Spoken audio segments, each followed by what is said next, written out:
नमस्कार मित्रांनो, ठरलं तर मग या मालिकेच्या आजच्या भागात आता आणखीन 2 मोठ्या सत्यांचा उलगडा पूर्ण सुभेदार कुटुंबियांसमोर सायली आणि अर्जुन प्रियाच्या बाबतीतला करणार आहे.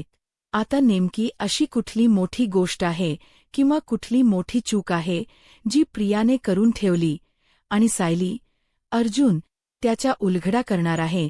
हे सगळं काही जाणून घेण्यासाठी आपला हा व्हिडिओ शेवटपर्यंत पहा. तर प्रेक्षकांनो, आपण आता पाहिलेलं आहे की प्रियाने आता इकडे प्रतिमा आत्यासमोर तिचं रडगाण गायलेलं आहे आणि प्रतिमा आत्याला तिने नको ते सगळं सांगितले आणि प्रतिमा आत्याला आता तिने स्वतःकडे बोलावले, तिच्याबरोबर वेळ वगैरे घालवायचा आहे, हे असं सगळं काही सांगितले. आता प्रतिमा आत्या हे सगळं काही सायली आणि अर्जुनला सांगते. सायली आणि अर्जुन जेव्हा हे सगळं ऐकतात तेव्हा त्यांना खूपच जास्त प्रियाचा राग येतो. ते दोघं म्हणत असतात की आता ह्या मुलीची एवढी मजल आपण हिला घरामध्ये चांगली वागणूक देत नाहीत, म्हणून हिने चक्क प्रतिमाहत्याचा या सगळ्यामध्ये वापर करायचं ठरवलं की नाही, आता आपण प्रतिमाहत्याचा हिला वापर करू द्यायचा नाही. सायली म्हणत असते की नाही, अहो ऐका, आपण आता हिची चांगली मस्ती जिरवायची, हिला वेळ घालवायचा ना प्रतिमत्यांबरोबर, हिला आता चांगलाच वेळ घालू द्यायचा. अर्जुन म्हणतो, बायको नेमक तुझ्या डोक्यात आणि मनात सुरू तरी काय? सायली म्हणते, कळेल तुम्हाला. आणि मग आता ती ताबडतोब प्रतिमाहत्या, जानकी आणि सखी या तिघी नाही, आता ती कॉन्फरन्स कॉलवरती घेते आणि कॉन्फरन्स कॉलवरती ती आता प्रतिमाला म्हणत असते, प्रतिमा, प्रियाने खूप असे काही कांड उपसलेले आहेत की ज्यामुळे आम्ही प्रियाबरोबर हे सगळं वागतोय. तुम्हाला तर माहिती आहे, आम्ही कुणीही प्रियाला जाणून बुजून त्रास देणार नाही आहोत. त्याबरोबर प्रतिमा होकार देते. तर मग आता सायली ही जानकी आणि सखीला सांगते, प्रतिमाहत्यांच्या बाबतीमध्ये या प्रियाने एक खूप मोठी चूक केली आहे. ती म्हणजे भर होळीच्या सणामध्ये तिने प्रतिमा हत्याला आगीच्या जवळ ढकललं होतं आणि आता आपल्याला तिला तिच्या त्या गुन्ह्याची शिक्षा मिळवून द्यायची. आणि प्रतिमाहत्यांच्या समोर ती हा जो काही दिखावा करते ना, की कशी तिला प्रतिमाहत्यांची काळजी आहे, कसं तिच प्रतिमाहत्यावर प्रेम आहे, ह्या सर्व्या खोट्या मुखोट्यामागची प्रियासुद्धा आपल्याला प्रतिमाहत्यांसमोर आणायची. तर तुम्ही दोघी मदत कराल ना? त्याबरोबर जानकी आणि सखी म्हणतात, अगं प्रश्न ऐका. सायली म्हणत असते, ठीक आहे, मग आता मी तुम्हाला सांगते तसं तुम्हाला करायचंय. सायली आता तिचा पूर्ण प्लॅन त्या दोघींना सांगत असते.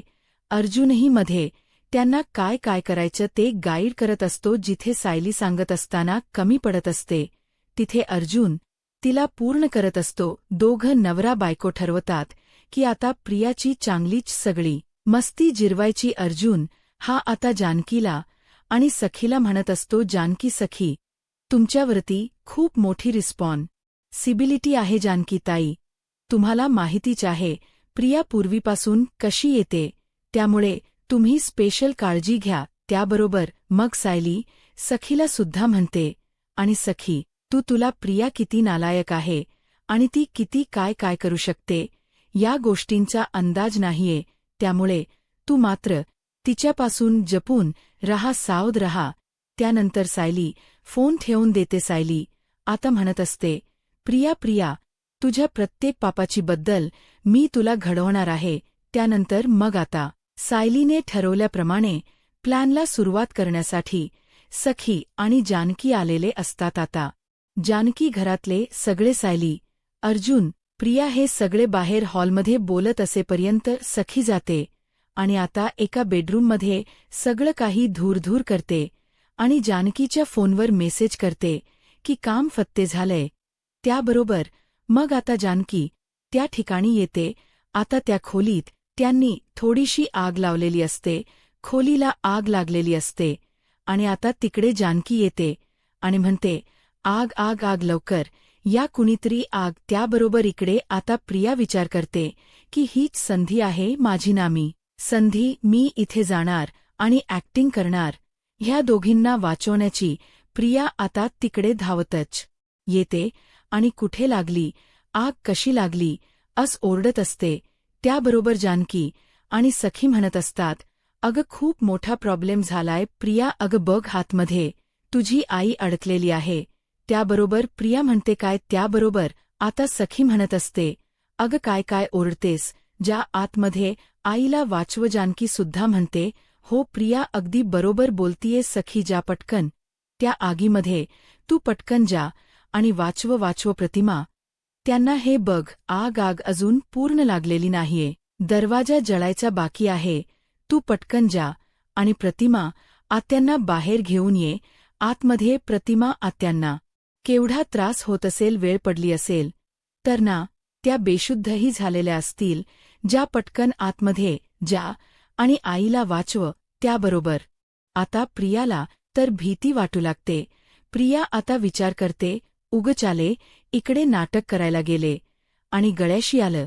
त्याबरोबर आता सखी म्हणत असते, अग कसला विचार करतीयस जाना, तुझ्या ऐवजी जर मी असते तर माझ्या आईला वाचवायला मी एक क्षणाचा सुद्धा विलंब लावला नसता, आणि तू मात्र इथे अजून ढिमासारखी उभी आहेस. अग जागची हाल, तुझ्या आईला तुझ्या मदतीची गरज आहे. त्याबरोबर आता प्रिया घाबरत असते. प्रिया काही आता पुढे सरसावतच नसते, तर आता लगेच इकडे जानकीही म्हणत असते, जा पुढे जा. त्याबरोबर सखीसुद्धा म्हणत असते, अग प्रिया अशी ढम्यासारखी बघत काय उभी आहेस, चल चल जा पटपट पुढे जा आणि तुझ्या आईला वाचव. तुझ्या आईला तुझ्या मदतीची गरज आहे. अग जा बघत बसू नकोस, जा मदत कर. त्यांची प्रिया जातीयस ना, प्रिया आईला वाचवतीयस ना, प्रिया अग जा. खरं तर सखी हे सगळं मुद्दाम बोलत असते. मग आता जानकीसुद्धा म्हणते, त्यावर प्रिया बोलू लागते, अरे मी कशी जाऊ, एवढी आग लागली आहे, ही आईला वाचवण्याच्या नादात जर मी जळून गेले तर मी काय करू. नाही, मला हे सगळं जमणार नाहीये, मी नाही जाऊ शकत इथे आतमध्ये, मला नका सांगू, मी नाही करू शकत हे सगळं, मला नाही जमणार. त्याबरोबर मग मात्र आता जानकी प्रियाला स्वतःच्या दिशेने फिरवते आणि म्हणते, काय म्हणालीस. तर आता सखी तिला म्हणत असते, अच्छा म्हणजे तुझ्या आईच्या जीवापेक्षाही तुझ्यासाठी तुझा जीव मौल्यवान आहे, तुझ्या आईच्या बचावापेक्षा तू महत्वाची आहेस.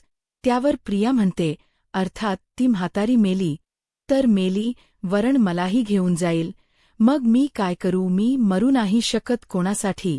त्याबरोबर जानकी आता प्रियाच्या एक खानावून मुस्काडात लगावून देते आणि प्रियाला तिची लायकी दाखवत म्हणते, आलीस ना शेवटी स्वतःच्या लायकीवर. प्रतिमा त्यांना काहीही झालेलं नाहीये, त्या एकदम सेफ आहे. हे ऐकून आता प्रियाला खूप मोठा आश्चर्याचा धक्काच बसतो. त्याबरोबर आता इकडे लगेचच तिला सखीसुद्धा म्हणायला लागते, शी तुझ्या इतकी नीच नालायक खालच्या पातळीची मुलगी मी आजपर्यंत पाहिलेली नाहीये. अग तू असं कसं म्हणू शकतेस की मी तिला वाचवायला कसं जाऊ म्हणून. त्याबरोबर मग प्रिया म्हणू लागते, मला माझ्या आईची काळजी होतीच, मला माझ्या आईला वाचवायचंच होतं, पण कसं काय वाचवणार होते मी आईला. ऑलरेडी तिकडे एवढी आग होती, जर मीच त्या आगीमध्ये जळाले असते, मला काही झालं असतं तर मी काय केलं असतं. आग खूप जास्त होती ना, म्हणून मी बोलले. त्याबरोबर मग मात्र आता सखीला सुद्धा राग येतो आणि सखी तिच्या मुस्काटात ठेवत म्हणते, खरं तर मी वयाने तुझ्यापेक्षा खूप जास्त लहान आहे, त्यामुळे मला तुझ्यावरती अजिबातच हात उगारायचा नव्हता, पण आता तू सगळे लिमिट्स क्रॉस केलेस ना, त्यामुळे मी सुद्धा तुझ्यावरती हात उगारला. अगं मूर्ख मुली, नालायक मुली, तुला इतकी सुद्धा अक्कल नाहीये का की स्वतःच्या आईला वाचवण्यासाठी एक मुलगी कुठल्याही हद्दीला जाऊ शकते. तुझ्या आईच्या जीवापेक्षा तुला तुझं जळणं भाजणं महत्वाचं वाटते का मुळात. खरं तर जेव्हा तुला ही गोष्ट कळली ना की तुझी आई त्या आगीत आहे, तेव्हा तुझ्या डोक्यात पाठच्या पुढच्या कुठला विचार यायलाच नको होता. तेव्हा तू कुठलाही विचार न करता, स्वतःच्या जीवाची पर्वा न करता त्या आगीत उडी मारायला हवी होतीस, स्वतःच्या आईचा जीव वाचवण्यासाठी. त्याबरोबर मग इकडे जानकी म्हणत असते, अगं सखी, ही अपेक्षा तू कुणाकडन करतीयेस या नीच मुलीकडनं? अगं, ज्या मधुभाऊंनी हिला लहानाचं मोठं केलं, आश्रमात आसरा दिला, आधार दिलाही, त्या मधुभाऊंची नाही होऊ शकली. त्याच्या दमड्यांसाठी हिने त्या साक्षीच्या आणि त्या महिपच्या बाजूने साक्ष दिली आणि कोर्टात सांगितलं की मधुभाऊंनी खून केला आहे, ज्या मधुभाऊंनी जी चूक केलीच नव्हती, किंबहुना ज्या चुकीचा कधी मधुभाऊ विचारही करू शकत नव्हते, त्या मधुभाऊंना ह्या मूर्ख मुलीमुळे तब्बल 2 वर्षे शिक्षा भोगावी लागली. आणि ते सगळं झालं तर झालं, वर आताही हे सगळं सुद्धा करून स्वतःच्या आईला वाचायला सुद्धा जायला तयार नाहीये. याच्यावरून आपण हे ओळखून जायचं की या मुलीची नक्की किती कुवत आहे आणि काय हिची लायकी आहे. आई वडील, मधुभाऊ किंवा आश्रमातली इतर कोडी लोक, हिच्या स्वतःचा सख्खा नवरा, त्या व्यतिरिक्त आणखीन बाकीची जी काही नाती आहे ती हिला या सगळ्यांशी काहीही घेणदेणं नाहीये. हिला फक्त मी माझं माझ्यापुरतं, माझ्यासाठी, मला मी करेन माझ्यासाठी इतकंच दिसतं. त्या व्यतिरिक्त हिला काहीही कळत नाही, हिला काहीही दिसत नाही. समजतंय का तुला? ही एक नंबरची स्वार्थी मुलगी आहे. स्वार्थी. हिला हिच्या स्वार्थापेक्षा महत्वाचं काहीही वाटत नाही. समजलं? हिच्या स्वार्थासाठी ही एखाद्याचा जीव घ्यायला सुद्धा मागे पुढे पाहणार नाही. त्यावेळी त्या ठिकाणी आता सायली आणि अर्जुन येतात आणि सायली, अर्जुन येताना प्रतिमा आत्याला बरोबर घेऊन आलेले असतात. मग आता सायली ही प्रतिमा आत्याला म्हणत असते, बघितलंत प्रतिमा आत्या, आता तरी तुमच्या मुलीचं खरं रूप तुमच्या समोर आलं ना? आता तरी तुम्हाला तुमच्या मुलीची खरी लायकी, खरी पात्रता दिसली ना? प्रतिमा, अहो, तुम्ही हिची आई आहात, तुम्ही हिला जन्म दिलाय, त्यामुळे तुमच्या मनात हिच्याबद्दल माया, प्रेम, आपुलकी, काळजी असणं स्वाभाविक आहे. पण ही तुमची मुलगी ना, मुळात तुमच्या मायेच्या, तुमच्या प्रेमाच्या पात्रच नाहीये. ही मुलगी खूप नालायक आहे, ही मुलगी खूप हरामी आहे. त्यामुळे उगाचच्या उगाच हिच्यावरती प्रेम वगैरे करण्याच्या भानगडीत तुम्ही पडूच नका. हिला मुलगी म्हणून माया लावायला तुम्ही विचारच करू नका, कारण मुळात तेवढी हिची लायकी नाही आहे की ही तुमच्यासारख्याच एवढ्या चांगल्या निर्मळ आईच प्रेम अनुभवू शकेल. कारण हिने तुमच्या बाबतीत सुद्धा खूप मोठी चूक केली आहे. आता सगळ्यांना प्रश्न पडतो की प्रतिमातेच्या बाबतीत हिने कुठली चूक केली आहे. मग सगळेच विचारू लागतात की प्रतिमाच्या बाबतीत हिने काय केलंय.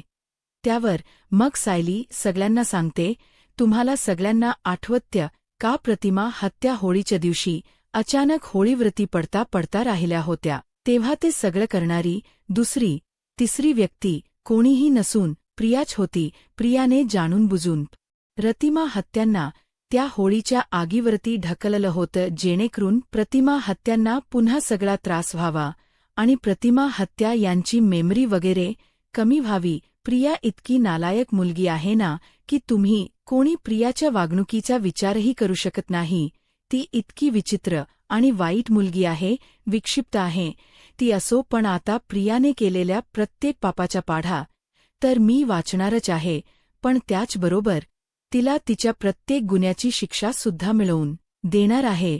आणि प्रतिमाहत्यांच्या बाबतीत तर प्रियाने जे काही केले त्यासाठी रियाला खूप मोठी शिक्षा व्हायला हवी. प्रतिमा हे सगळं ऐकत असतात आणि त्यांना खूप मोठा बसतो. त्यांना खूप जास्त वाईट वाटतं. प्रतिमा त्या प्रियाच्या समोर येऊन उभ्या राहतात आणि म्हणत असतात, तन्वीशी लाज वाटते आज मला तुला माझी जन्म दिलेली मुलगी म्हणून घ्यायची. खरंच माझा विश्वासच पटत नाहीये की तू माझी मुलगी आहेस. अगं, मी मुलगी म्हणून मला तुझ्याबद्दल प्रेम वाटत नव्हतं, म्हणून मी स्वतःला अपराधी समजत होते की माझं माझ्या स्वतःच्या जन्म दिलेल्या मुलीवर प्रेम नाहीये. पण कळले मला तुझी आणि कळलं मला का तुझ्याबद्दल काही वाटत नाही ते सुद्धा. तर आता तिथे सायली धूप पसरवण्याचं जे भांड असतं ते भांड घेऊन आलेली असते आणि त्या धुपादानला आता ती तिथे जमिनीवरती ठेवते. त्यामध्ये सायलीने आग लावून आणलेली असते. घरात कुणालाच कळत नसतं की सायलीच नेमकं चाललं काय, सायली नेमकं काय करते. सायलीला सगळे विचारतात की तू नेमकं काय करतेस. सायली म्हणते, कळेल पुढच्या काही क्षणांमध्ये, तुम्हा सगळ्यांनाच कळेल सायली प्रियाचा एक हात धरते आणि तिला म्हणत असते, खूप हाऊस होती ना तुला प्रतिमा आत्यांना ना त्या आगीत ढकलण्याची, मग आता आगीत ढकलल्याने आणि आगीने भाजल्याने काय वाटतं हे तू सुद्धा अनुभवायला हवंस ना. आणि मग सायली आता प्रियाचा एक हात मागून घट्ट धरते आणि दुसऱ्या हाताने स्वतःच प्रियाला धक्का देते. अर्थात ती प्रियाला जाळत पोळत नाही, फक्त घाबरवते. प्रिया म्हणत असते, सायली नको, सायली नको, मला लागेल, मी भाजेन, माझा चेहरा जळेल, सायली सायली थांब, सायली असं करू नको, सायली प्लीज सायली. आणि त्यावेळी सायली आता प्रियाचा हात सोडून देते. त्याबरोबर मग ती प्रियाला म्हणते, चल निघ, तुझ्या इतकी खालच्या पातळीला जाऊन वागणारी पाताळ यंत्री बाई मी नाहीये, समजलं ना. त्यामुळे आता ताबडतोब निघायचं, निघ, चल. त्याबरोबर मग आता प्रिया ही लगेचच तिकडं निघते आणि निघून जाते. त्याबरोबर मग आता ती येऊन त्या अडगळीच्या खोलीत बसते.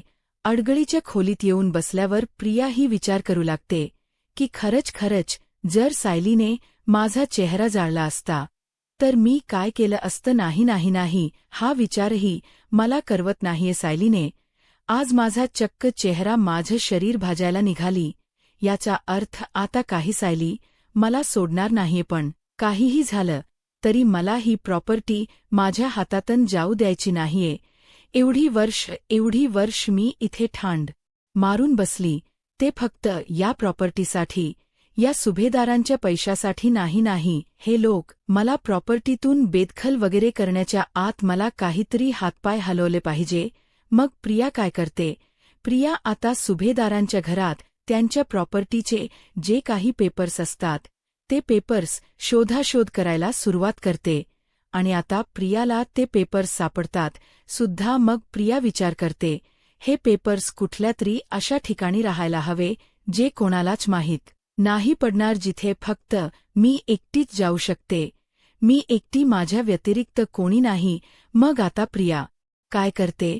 प्रिया आता ज्या ठिकाणी कृष्णाच गाव असत ना त्या ठिकाणी जाते आणि त्या ठिकाणी जाऊन तिथे पेपर्स जमिनीमध्ये पुरते आणि म्हणत असते की आता हे पेपर कोणाच्याच हाती लागणार नाही. हा आता अर्थात हे पेपर बनवून घेणं सुभेदारांसाठी काही फार अवघड गोष्ट नाहीये. पण कमीत कमी काही दिवस का होईना, पण मला माझं पुढचं प्लॅन आखायला संधी मिळेल, चान्स मिळेल. तोपर्यंत हे पेपर्स इथेच गाडलेले राहायला हवे. हे पेपर कोणाच्याही हाती लागता कामा नये.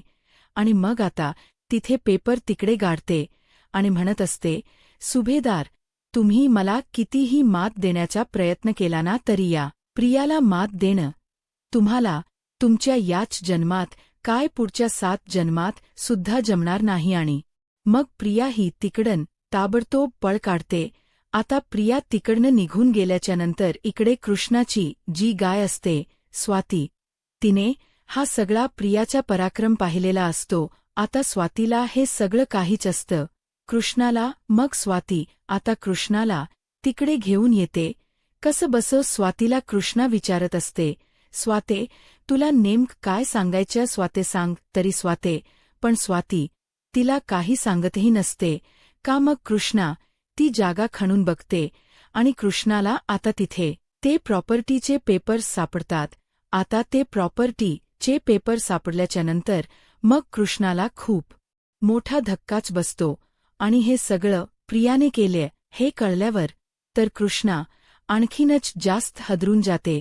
कारण त्या ठिकाणी कृष्णाला प्रियाचं एक अंगठी सापडते ज्यामध्ये प्रियाचा फोटो असतो. आता ती अंगठी बघून तर लगेचच कृष्णा ओळखते की हे सगळं तर प्रियाने म्हणजे सायलीच्या जावेने केलं आहे. मग हे सगळं सायलीच्या कानावर घालायलाच हवं असा विचार करून पटकन आता लगेचच ती सायलीला फोन करते. आणि मग आता सायलीला इकडे ती सांगू लागते की अगं तुझी ती जाब आहे ना प्रिया, ती इकडे आमच्या गावी आली होती आणि तिने इथे खूप मोठा कांड उपसून ठेवलेला आहे. त्यावर सायली विचारते, काय केले प्रियाने? मग ती सांगू लागते, अगं कसले तरी महत्वाचे कागदपत्र तिने इथं पुरून ठेवले होते.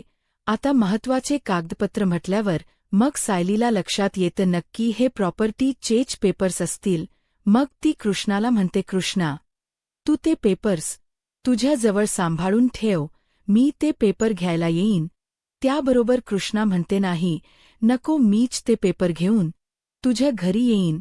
तसंही मला तुला खूप दिवसांपासून भेटायचं. मग सायली, ठीक आहे, चालेल, तू ये असं सांगते. त्यानंतर मग आता कृष्णा ही ते सगळे पेपर वगैरे गोळा करते आणि ते सगळं घेऊन सायलीच्या घरी पोहोचते. आता प्रियाला तर या गोष्टींची चाहलच नसते की इथे कोणी येऊ शकतं किंवा मी ते पेपर चोरून लपवून ठेवले हे कोणाला माहितीही असू शकतं. प्रिया तिच्याच गुरमीत असते की कोणाला काहीही माहीत नाहीये. कृष्णाने ते सगळं पाहिलं याची तर तिला चुकूनही जाणीव नसते. मग आता कृष्णा ते पेपर घेऊन घरी पोहोचल्यावर लगेचच आता प्रिया कृष्णाला बघून आश्चर्यचकित होते. तिला प्रश्न पडतो की ही इकडे काय करते. कृष्णा ते पेपर सायलीच्या ताब्यात देते. मग सायली आता सगळ्यांच्या समोर या सत्याचाही उलगडा करते की प्रियाने हे पेपर आपल्या घराचे, आपल्या सुभोदारांच्या अखंड प्रॉपर्टीचे कृष्णाच्या गावी नेऊन, गावठाणीची जागा असते तिथे पुरले होते. पण नशिबाने स्वाती म्हणजे कृष्णाची ती मुकी गाय, तिने हे सगळं पाहिलं होतं आणि तिला रात्रीच्या वेळी हे असं काहीतरी कोणीतरी करतंय हे संशयास्पद वाटलं. त्यामुळे त्या गायीने त्या ठिकाणी कृष्णाला नेलं. कृष्णाला तिने ती जागा खणायला लावली. कृष्णाने तिकडे खणकाम केल्यावर तिला हे पेपर सापडले आणि प्रिया तिकडे तिच्या बोटातली अंगठी पडली होती हे विसरूनच गेली. तिकडे कृष्णाला ती प्रियाची अंगठी सापडली ज्यामध्ये प्रियाचा फोटो होता. ती अंगठी पाहिल्याच्यानंतर लगेचच कृष्णाला कळलं की ही तर माझी जाऊ आहे धाकटी म्हणून. मग तिने मला ताबडतोब फोन केला आणि सांगितलं की तुझी जाऊ काहीतरी पेपर्स पुरत होती. मला खात्री होती की प्रिया प्रॉपर्टीचे पेपर्स सोडता इतर कुठल्याही पेपर्सना हात लावणार नाहीये म्हणून. मग मी ताबडतोब तिला म्हटलं की ते पेपर घेऊन घरी ये आणि तिथं लगेच घरी आली. प्रिया, कळलं तुला मला हरवणं का सोपं नाहीये, कारण माझ्या पाठीशी माझ्या या मैत्रिणी ठामपणे उभ्या आहे. मग प्रिया आता घाबरलेली असते. तर सायली, आता मी पडदा पाडणार, सर्व गोष्टींवरती मी पडदा पाडणार. आता फक्त ही सुरुवात आहे, आणखीन तर खूप काही गोष्टी सगळ्यांना कळायच्या बाकी आहे. बघशीलच पुढे पुढे नेमकं काय काय घडत चाललंय ते. आता सायली हे जे काही बोलते त्यामुळे तर प्रिया आणखीनच जास्त घाबरते. सायली म्हणत असते, मला माहिती आहे तुला खूप भीती वाटते माझी सध्या, पण तुला भीती वाटायलाही हवी. तू ज्या ज्या काही कर्तृत्व केला आहेस ना, तुला प्रत्येकाच फळ मी देणारच आहे. तुला प्रत्येक तुझ्या गुन्हाची शिक्षा दिल्याशिवाय मी शांत बसणार नाहीये. आता मात्र प्रिया आणखीन घाबरते. आता पुढे काय होईल हे पाहायला आत्ताच माझा महाराष्ट्र या यूट्यूब चॅनलला सबस्क्राईब करा. धन्यवाद.